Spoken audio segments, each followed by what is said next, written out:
कोई किसी चीज के लिए दौड़ रहा है, कोई किसी की चीज के लिए दौड़ रहा है। जैसी जैसी उसकी भूख, जैसी जैसी उसकी दौड़, उसी के अनुसार उसकी एक इमेज समाज में बना करती है। तो कहा गया है कि इमेज बनने वाली छवि के रूप में भी जगदम्बा ही है, और सबके अंदर भूख बनकर बैठने वाली भी वही है। और जिनके अंदर की ये भूख मर जाती है, जो कहते हैं अब कुछ नहीं होने वाला, जो किस्मत में होना था हो गया, वो कभी भी आगे नहीं जा सकते। जिन लोगों ने ये सोच लिया अनहोनी होनी नहीं, होनी हो सो होए, राम भरोसे बैठकर रहो खाट पर सोए, हिलेंगे ही नहीं भले लोग, कुछ भी काम नहीं करेंगे। अजगर करे न चाकरी, पंछी करे न काम, दास मलुका कह गए सबके दाता राम। कोई पंछी काम नहीं करता, भगवान देता है। अजगर को भी वहीं बैठे बैठे देता है, मुंह खोलता है, मुंह में खाना गिरता है। मिलना होगा मिल जाएगा, नहीं मिलना होगा नहीं मिलेगा, आराम से बैठे रहो। क्योंकि आलसियों के अपने तर्क हैं। आलसी आदमी आपको जो है बहुत अच्छे से समझा सकता है कि कुछ करने की जरूरत ही नहीं है, और आप मान भी लोगे और फिर आप हिलोगे डुलोगे भी नहीं। सार में मैं फिर आपको वहीं लेकर चलता हूं, क्योंकि व्याख्या करने का इतना समय नहीं है। मैंने आपको बहुत कुछ सुनाना है, क्योंकि ये समय चल रहा है, देवी माता की कृपा पाने का समय चल रहा है। और इस समय पूरे भारतवर्ष में ही नहीं, हिंदुस्तान से बाहर भी जहाँ जहाँ भी श्रद्धा वाले लोग जो है देवी उपासना करते हैं, वो सभी के सभी लोग जो है श्रद्धा भाव से इन दिनों नवरात्रों में शक्ति जागरण की कोशिश करते हैं। आप लोग जानते हैं कि जिस समय चारों तरफ एक दुख का वातावरण पैदा हो गया था, महिषासुर ने तपस्या करके ब्रह्मा जी से आशीर्वाद मांग लिया था, और आशीर्वाद भी क्या मांगा कि ना तो मुझे कोई देवता मार सके, ना मुझे जो है कोई दैत्य मार सके।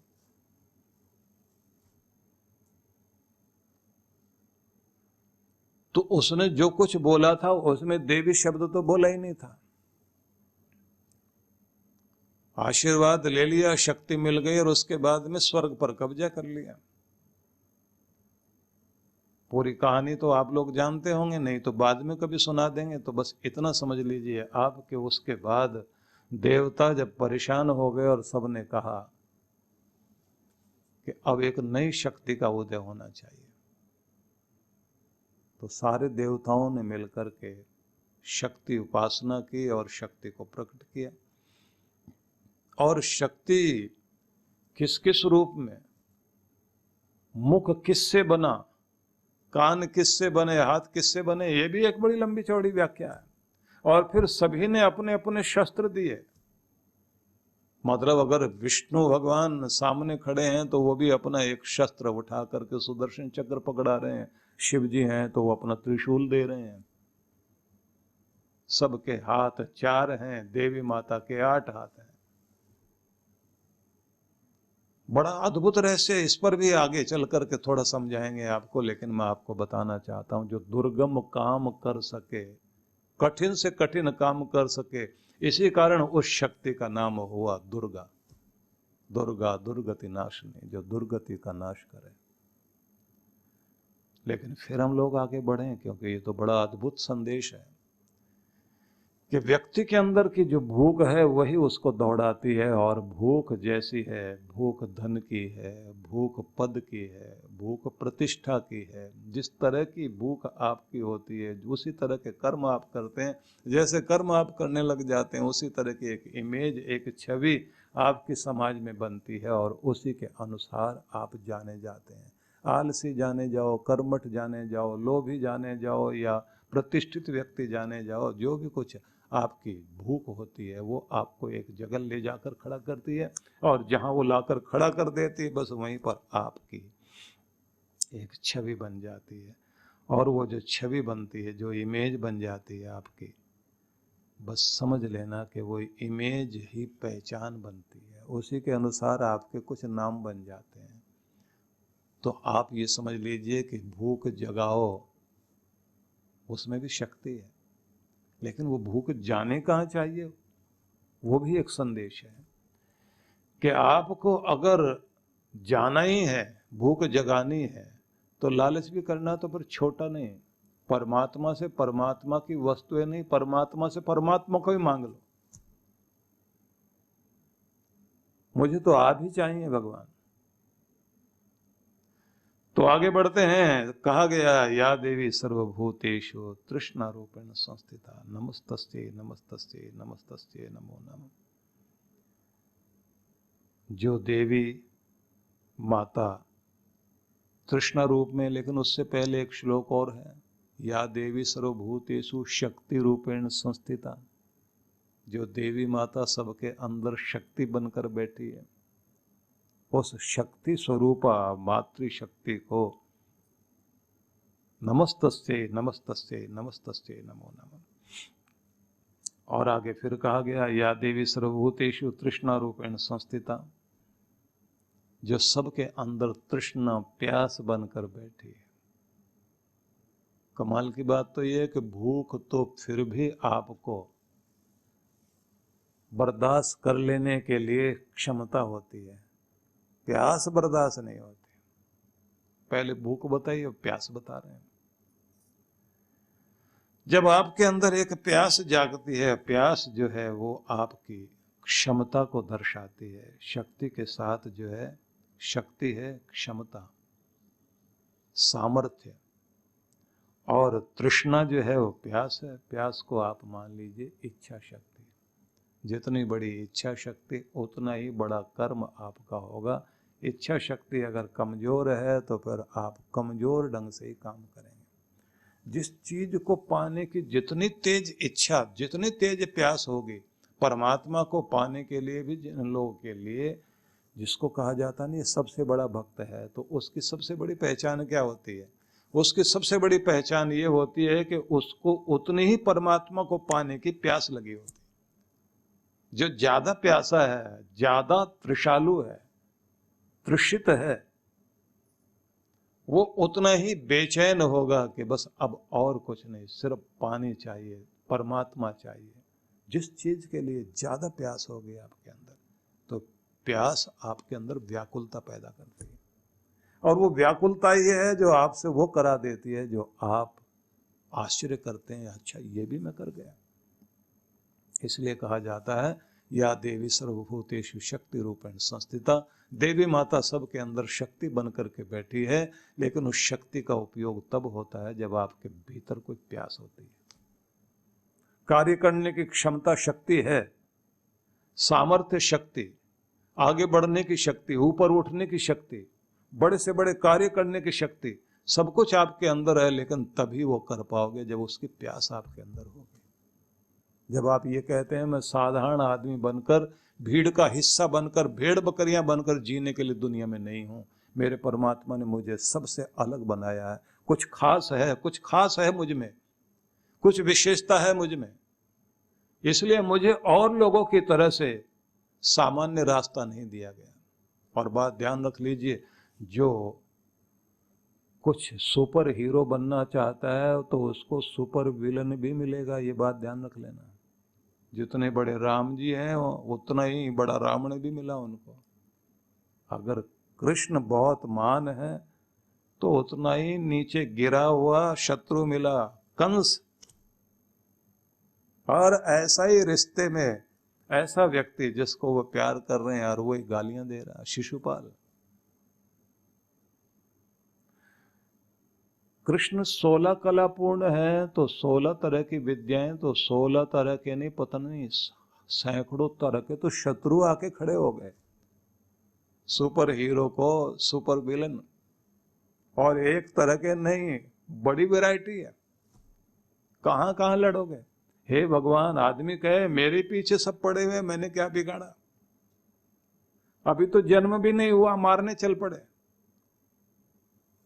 बिना बात के।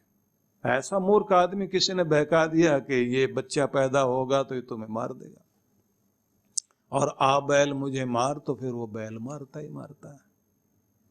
जिस चीज से आप डरने लग जाते हैं, तो कथा इधर उधर ना चले जाए, फिर मैं आपको वहीं लेकर के चलता हूं कि जितना बड़ा बनना चाहते हो तो उतनी बड़ी कठिनाइयों का भी सामना करना पड़ेगा। तो बड़ा आदमी हो जाने का मतलब ये नहीं है कि आगे परीक्षा जो है, बढ़िया एग्जाम देना चाहते हो ना, और बड़ा पद लेना चाहते हो, बड़ी डिग्री लेना चाहते हो, तो एग्जाम भी तो कठिन होगा।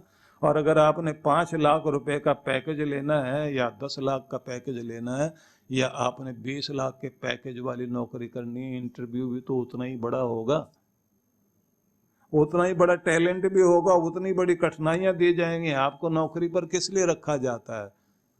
कि मालिक की चिंता हटाने के लिए या मालिक की चिंता बढ़ाने के लिए, मालिक की परेशानियां घटाने के लिए आपको नौकरी पर रखा जाता है। जब मालिक के लिए आप ही परेशानी का कारण बनने लग जाएं तो आदमी क्या कहता है? कूड़ा कूड़े में डालिए, लिखा होता है ना, बोर्ड लगे हुए होते हैं जगह जगह, कूड़ा कूड़े में डालिए। ये आदमी कूड़ा बन गया तो इसे डस्टबिन की तरफ भेजो, बाहर। एक नहीं 3 गेट खुलवाता आदमी उसके बाद। और अगर छत से भी भेजना पड़े तो भी कहेगा यहां से भी जा सकता तो यहां से भी जा। आपको जो कुछ मिलता है आपकी योग्यता के कारण मिलता है। इसलिए फिर वहीं से शुरुआत करता हूँ, या देवी सर्वभूतेषु बुद्धि रूपेण संस्थिता। सबके अंदर टैलेंट बनकर बैठी है वो शक्ति, लेकिन उस टैलेंट को अपने स्किल के माध्यम से ही अपने टैलेंट को और विकसित करने की कोशिश कीजिए। आपको सब कुछ दिया गया। ये इन दिनों की उपासना साधारण नहीं है भाई। जिस समय पूरा मौसम भी सम हो रहा होता है और पूरे आकाश से, ब्रह्मांड से सारे ग्रह नक्षत्र इस समय बड़ी अद्भुत ऊर्जा दे रहे होते हैं। सूर्य इस समय आप देखेंगे तो पूरब का सही, जिधर से सूरज इस समय निकल रहा, ठीक सही पूरब से इस समय निकल रहा होता है। नहीं तो कोण जो है कभी उत्तर वाला होता है, कभी दक्षिण वाला कोण होता है। इस समय एकदम सम स्थिति होती है। और किसी भी व्यक्ति को साधना में जाने के लिए, जैसे इन दिनों सम मौसम है ना, सुबह शाम का, न गर्मी न सर्दी, सुबह और शाम में आप देखें साधना का काल तो वही माना जाता है ना। तो जैसे इन दिनों मौसम बना हुआ है, ऐसे मस्तिष्क का मौसम शांत और संतुलित बना करके जो साधना में बैठने लग जाए तो अद्भुत रहस्य उसको मिलते हैं। देवी की कृपा मिलनी शुरू हो जाती है। या देवी सर्वभूतेषु शक्ति रूपेण संस्थिता नमस्तस्ते नमस्तस्ते नमस्तस्ते नमो नमः। जो शक्ति बनकर सबके अंदर विराजमान है, वो शक्ति का लाभ लेना है तो अपने भीतर या देवी सर्वभूतेषु तृष्णा रूपेण संस्थिता, प्यास जुगाओ। सबके अंदर वो प्यास बनकर बैठी है, तृष्णा बनकर बैठी है। शक्ति है तो आगे फिर शक्ति को जागृत करना और उसका उपयोग करने के लिए प्यास होनी चाहिए, इच्छा शक्ति होनी चाहिए। जितनी ताकत लगा करके आप किसी बॉल को ऊपर फेंक रहे होते हैं तो फिर वो उसी शक्ति के साथ ऊपर उठती है। किसी भी काम को जब आप कर रहे होते हैं पूरी एकाग्रता के साथ में और पूरी ताकत, इच्छा शक्ति लगा करके देखिए, रिजल्ट बहुत बढ़िया मिलेगा।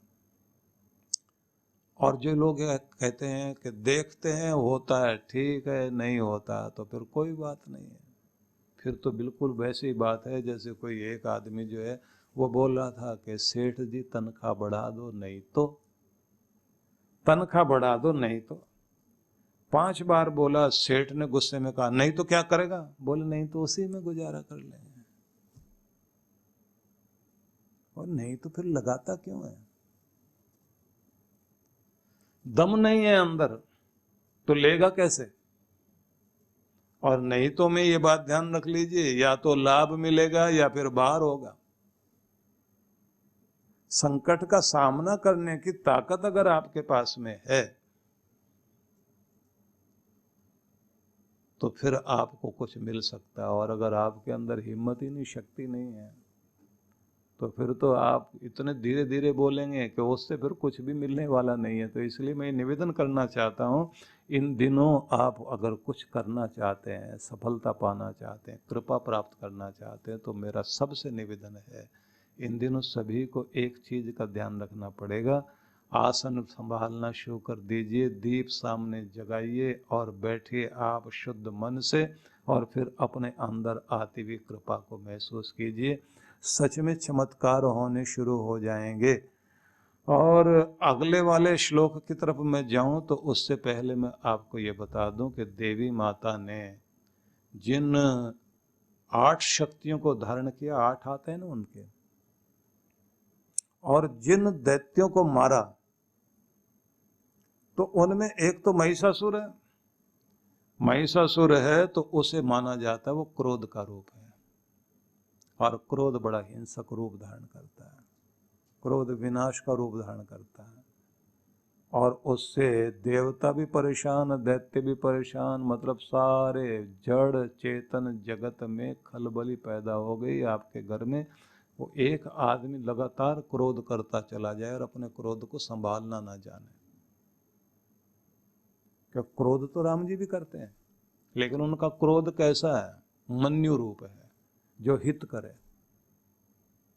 बच्चे पर क्रोध माँ भी करेगी, नहीं करेगी तो बच्चा बिगड़ेगा। सुल्ताना डाकू ने अपनी माँ का कान काट लिया था जब उसको फांसी होने वाली थी और माँ मिलने के लिए गई थी। उसने कहा कान में कुछ बात करनी, तो कान काट लिया दांतों से उसने। खून बहने लगा, माँ चिल्लाई ये क्या करता है, मर रहा है तो हमको भी मार के जाएगा। उसने कहा कि ये सजा इसलिए कि जिस दिन पहली चोरी की थी मेरा कान पकड़कर एक थप्पड़ लगा देते उस समय, तो आज इतना बड़ा डाकू ना बनता और भरी जवानी में इस दुनिया से जाना ना पड़ता। वो थप्पड़ बहुत जरूरी है। पहली चोरी पर थप्पड़ पड़ जाए और पहली जुआ पर थप्पड़ पड़ जाए तो, क्योंकि कहते हैं ना जुआरी की जीत बुरी और चोर की चोरी बुरी, और ऐबी का ऐब बुरा। बड़ी लंबी कहानी है, तो आगे चल करके चर्चा करेंगे। अभी तो केवल इतना ही कहना चाहता हूँ, ये समय बहुत अद्भुत है भाई।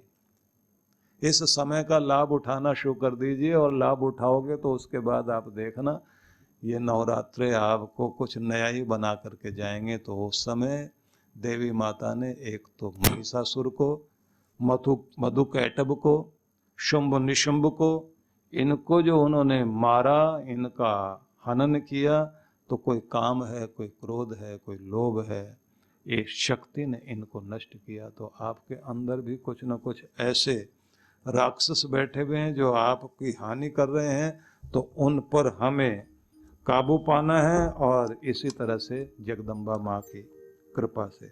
तो इसलिए जो कृष्ण भगवान ने कहा कि उसी की शरण में पूरी भाव भावना से जाओ तो कल्याण होगा। जीवन यानी निरंतर दौड़ भाग, तनाव, शारीरिक व मानसिक थकान,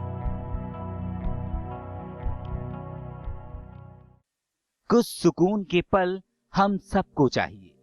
ऐसा सुकून जो हमें ताकत, स्फूर्ति और आंतरिक शांति से भर दे। ध्यान यानी मेडिटेशन एक ऐसा माध्यम है जिसके द्वारा मन को चैन, शांति और सुकून मिलता है। और अगर ये ध्यान प्रकृति की गोद में किसी सुरम्य और शीतल स्थान पर हो तो क्या कहने।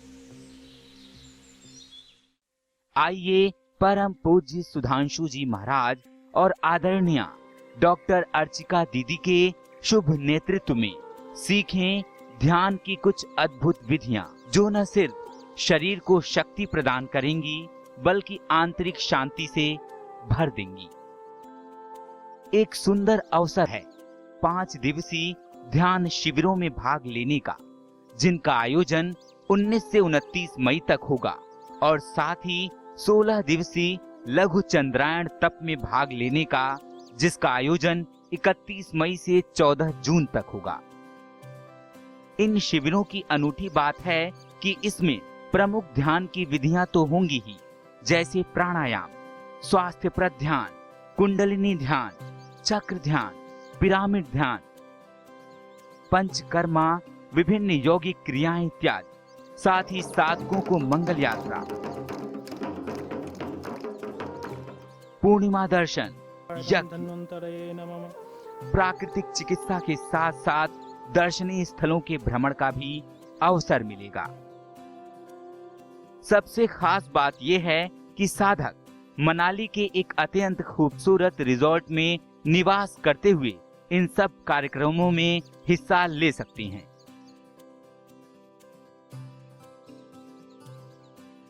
तो आइए परम पूज्य गुरुदेव और डॉक्टर अर्चिका दीदी के साथ मनाली चलें, पहाड़ों पर कुछ दिन बिताएं, ध्यान की विधियां सीखें और पाएं एक तनाव रहित मन, स्वस्थ तन, आत्मविश्वास और सबसे बढ़ के आंतरिक शांति और सुकून।